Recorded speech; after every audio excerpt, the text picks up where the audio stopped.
అందరికీ నమస్కారం. ఈరోజు శివానందలహరిలోని 10వ శ్లోకం గురించి తెలుసుకుందాం. ముందుగా స్వామిని స్తుతిస్తూ ఓ ప్రార్థనా శ్లోకం.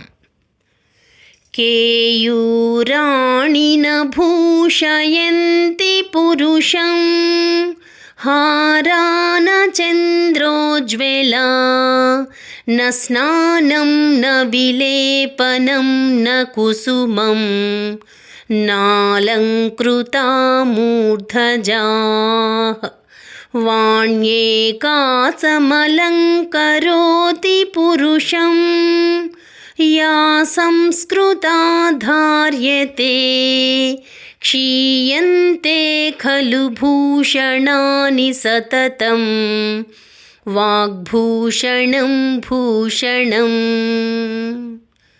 ఇప్పుడు శివానందలహరిలోని 10వ శ్లోకం.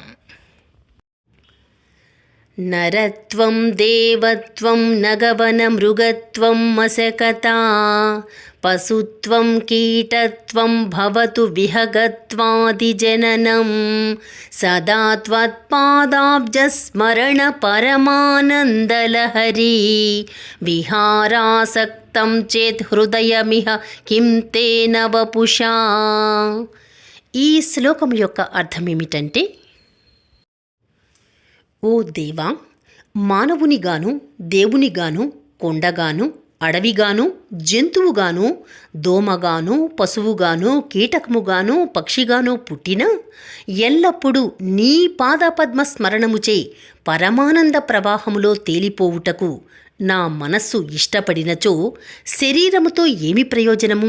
ఓ దేవా, నేను మానవునిగా దేవునిగా కొండ అరణ్యము జంతువు దోమ కీటకము పశువు పక్షి ఇలా ఎలా పుట్టినా నా మనస్సు ఎల్లప్పుడూ నీ పాదస్మరణమనే నిత్య ప్రవాహములో తేలిపోయేటట్లయితే ఇక శరీరముతో ఏమి పని అని భావము. రేపు 11వ శ్లోకం గురించి తెలుసుకుందాం. ఓం నమః శివాయ.